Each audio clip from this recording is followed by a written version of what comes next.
තමන්ට තේරෙන වියේ පටන් හුරු වූයේ තනිකමටය. අකාලයේ මියගිය අම්මා තාත්තා හෝ අයියා පිළිබඳව මතකයන් පවා ඇයට නොතිබිණි.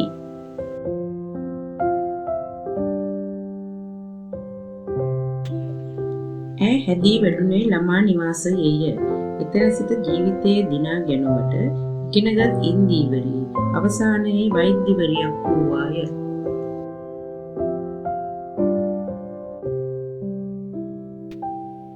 තමාගේ අඳුරු ඉතිහාසය ගැන ඇය මදක් අසා තිබුණාය. නිවාස පාලිකාව ඉන්දීවරීගේ ගම හා එහි දැන සිටි විස්තර පැවසුවාය.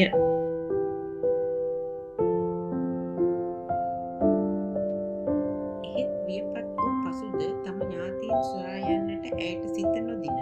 තම මාපියන්ට ඔවුන් සතුරුකම් කළයි පැවසින. එගම දැකුවෙන් තමා විකල් වෙනු ඇතැයි ඇයට භීතියක් උපන.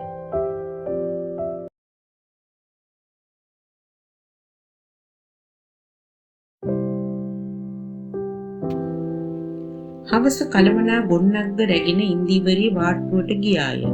රැගෙනා බඩු පසකින් තබන විට ඔහු කුතුහලයෙන් එදෙසත් ඈ දෙසත් බැලීය. ඒ දෑස්වල මෝදු වෙන තුනී තෙතපටලේ ඕ හොඳින්ම දිටීය. කරදර වෙන්න එපා. දුෂ්කර ජීවිතයෙන් පුරුයි මට. ඒ පුරුද්ද දැනට අතහරින්න.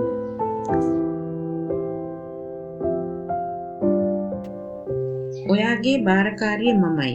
ඉතින් මං ඔයාව රැකබලා ගන්න ඕනේ.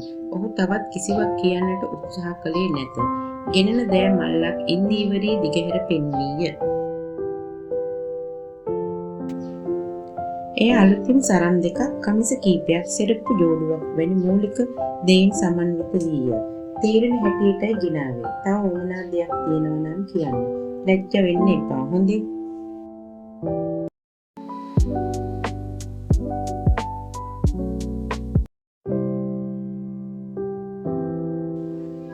ඇය මේ සියල්ල විශේෂයෙන්ම කරනුයේ සිය සොහොයුරා සිහිපත් කොටය. ජීවත් වුණු නම් ඔහුද මේ වයසේම වෙනු ඇත. සොහොයුරු දයාවෙන් ඇය හදතෙත්ත ඇස උපන් කඳුලක් එහිම තුනීව ගියේ. තරුණ කැරැල්ලක් ගැන ඇය අසා තිබින. තම සොහොයුරාද එහි කොටස්කරුවෙකි. අසාර්ථක වූ අරගලයේ අතුරු ඵලයක් ලෙස විරුද්ධවාදී වූ ඔවුන්ගේ ගෙටගිරි තැබූහ. එහිදී මම හා පියා ගිනිබත් විය. ඒ වන විට එකම සොහොයුරාද අතුරුදන්ව සිටියේය. ඔහුද වදකාගාරයක හෝ ටයර් සෑයක දෙවී යන්නට ඇත. තම සොහොයුරා එවකට තහනම් වූ දේශපාලන සංවිධානයක ක්‍රියාකාරයෙකු බව ඇය විසින් අසා තිබේ. ඔහු පිළිබඳ නිවැරදි මතකයක් ඇය තුළ නොවේ. එසමයේ ඇයට වයස අවුරුදු 5ක් පමණ වන්නට ඇත. ඔහුද මරා දමා ඇති බව පසුව ඇය දැනගත්තා.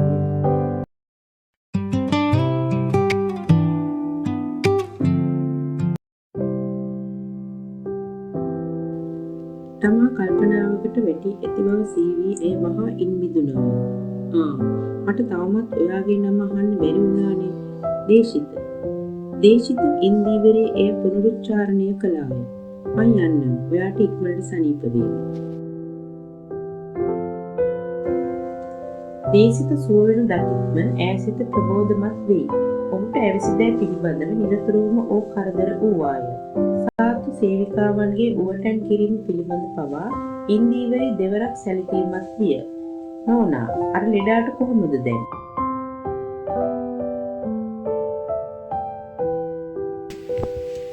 මේරි නැන්දා ඒ අසන්නේ දේශිත ගැනය. ඇයට සියුම් සතුටක් දැනින. ඒ මන්දයි නොපැහැදිලිය.